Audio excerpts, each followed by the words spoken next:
What is up? Welcome back. I mentioned in the news video on Monday that KEH is offering a sale. So I thought, why don't I go through and review the stuff that's on sale. Like I said, it's 15% off on certain items. I think it's more of like their overstock stuff. Kind of thumbed through it a little bit, and it appears to be that there's more like digital stuff on sale. Like there might be more value on that end of things.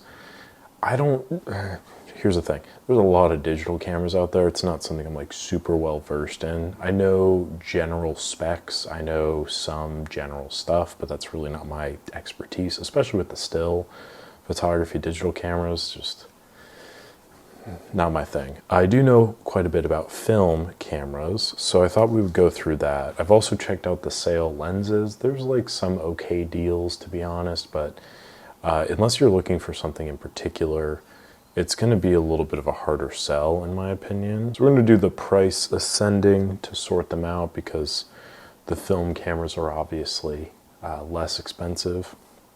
And for starters, we have a Konica FS1 for $8. I don't suspect that works. They're fine cameras, not really my cup of very electronic, very big, and makes a really odd sound, in my opinion.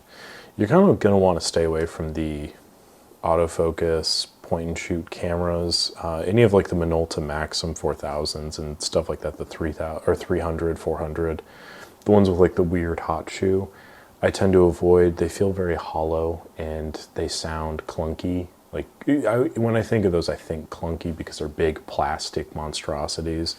And the A-mount lenses are okay, but they're not like, whoa, got to get into that.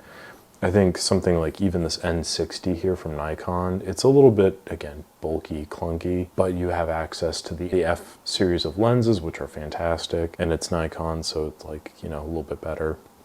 And for $14, it may or may not work, but you can find like N80s and stuff like that, which are good cameras in my opinion, for kind of $20 pretty much on eBay or whatever. The EL, I know next to nothing about. I know it's an electronically controlled Nicomat system. That's about it.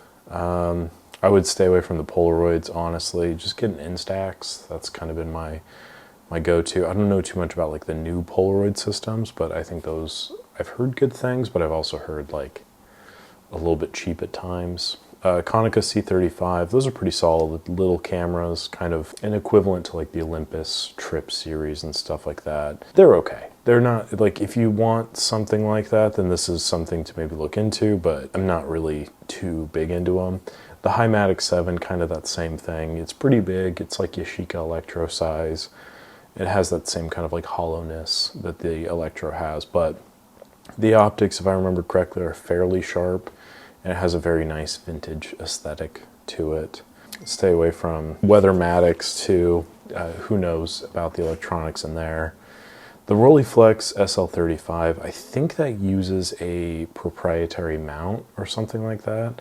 And they're okay cameras, but if we look up here, oh no, that's gone already. Oh, that's hilarious. They had an SP500 for like $13 on here, like the other day, but that's gone, so never mind. I would stay away from the Rolleiflex though, just, I mean, unless like that's what you're looking for. I don't know if that's would be my recommendation. I just know very little about it, but I don't really like them too much for what that's worth. A Himatic E, kind of the same thing as the Konica. They're decent. I think that one takes a weird battery, so maybe avoid that. We're getting into the digital stuff here with the 30D. I would stay away from. This D60, probably also worth staying away from. The problem with these like lower value DSLR systems is it's $50 for the camera. The quality of output you're going to get is probably going to be pretty terrible, and you will never be able to sell it for $50. Like the only reason I think KEH can sell for $50 is because they're KEH. If we look at and see what's sold, this one was sold for $105, but has lenses and other stuff like that. Body only, parts. Oh, here we go. $32, 2 bids. I guess they're going for like some money. $15 though, 7 bids. $78. The point being, the value for some of those like lower tier DSLR systems just really aren't there. Unless you like are really looking for that system in particular, more power to you. But if you're looking to get into digital photography, not really something I would recommend. I don't know what I would recommend truthfully, but there's better options out there. I would just venture to guess, like, save your money, get something like good that's going to last you a little bit more time. Just with the fact that like digital progression is so fast and so like quick, the 50 bucks that you're going to spend here might as well just save and build towards something a little bit better. Personal opinion there. We've got a Pentax 645, just kind of the brick of it here for 57 bucks. It looks like a Nikon F with no prism for 58. Yashica 44, kind of want to stay away from these 127 cameras, unless of course again you want to shoot 127, more power to you. And then a Contax 3A for 79. And I think that the Contax, this series of Contax has a really known shutter issue. Like if the timing gets off on the high speeds, I think it is, like that's unfixable.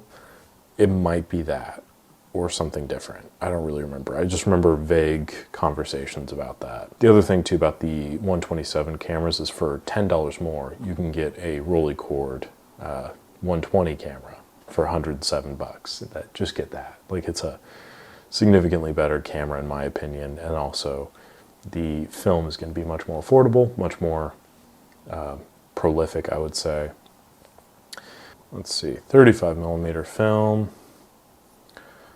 The totality of their options here, we're getting into Leica ranges here. Quick note though, stay away from the Leica Mini Lux, unless again if that's something you really want, by all means. I find them to be incredibly loud and I don't really enjoy the feel of them. Every time I feel like I turned it on, I thought it was going to break, which stresses me out. It has also a lot of electrical issues that are pretty much unfixable, and for the price that you're spending here, the $1,000 thereabouts, it's probably going to be about that, if not more, to try to get it fixed. If indeed it doesn't work, which it won't at some point, it will break. And I feel kind of similarly towards like the Yashica T4s. There's nothing like that outstanding about them. They're cool, but like, you know, we can argue about optics until the cows come home, but I'm not wanting to spend $500 or $600 or $1,000 on a consumer level camera crammed full of plastics and electronics. That's just not my cup of tea. The Leica M3 double stroke here, $959, not a bad deal there. And Nikon S230, that's actually a pretty solid deal as well. Lot of point and shoots. That's kind of what we're looking at for the KEH sales. There's some stuff there. There's also not a lot of stuff there. I think it's been kind of cleared out. There's just a few more days left on the sale anyway, so I think probably a lot of the stuff that was worth getting is gone. As mentioned, there was a Spotmatic SP500 for like 10 bucks. That's gone. There was some other stuff as well, but yeah. By the time this video goes out, probably a lot of the things I pointed out will also be gone, but we're kind of dealing with the bottoms of the barrel in terms of quality and price point. So if you are looking for specific things, maybe it's worth checking out. In terms of like film cameras, not really a lot of great options. Honestly, KEH, I feel like just in general has better options. Like if we just go to their actual shop that isn't the overpriced or overstock stuff, they have plenty of good things. So I would just maybe stick to that. Like if we do this, I mean, immediately there's a XS here for $5 to $7. That's an infinitely better camera in my opinion than the Minolta 400 and the Surface Sticky thing. That's relatively fixable, kind of. Anyway, there's lots of stuff on here, so I would just recommend thumbing through. If you're looking for a camera, maybe shop the sale, but if you don't really know what you're looking for and if you just want like general things, you should probably think about it, watch some of my videos to help you out with like figuring out what kind of cameras you want, what kind of photography do you want to get into, and then from there take that information, check out the site, check out eBay, stuff like that, compile lists, do some research. I think that genuinely helps quite a bit. Don't jump at the chance to get a camera on sale just because it's on sale. Sales come and go, and also whatever price it's like discounted to in the sale, like this is 15% off, which is a pretty good deal. It's only 15%. Like it's not, if your budget is hinging on that 15%, you might want to reevaluate some stuff, you know. I hesitate to recommend making snap decisions, especially on something kind of a bigger financial decision, a bigger financial purchase for a hobby. So maybe do some research, take some time, and then thumb through what they have. There's a SP right here for $10 to $13. So that's a pretty good deal too. Thank you again for watching. Appreciate it as always. Like the video if you enjoyed it. Subscribe to the channel, and I'll catch you on the next one.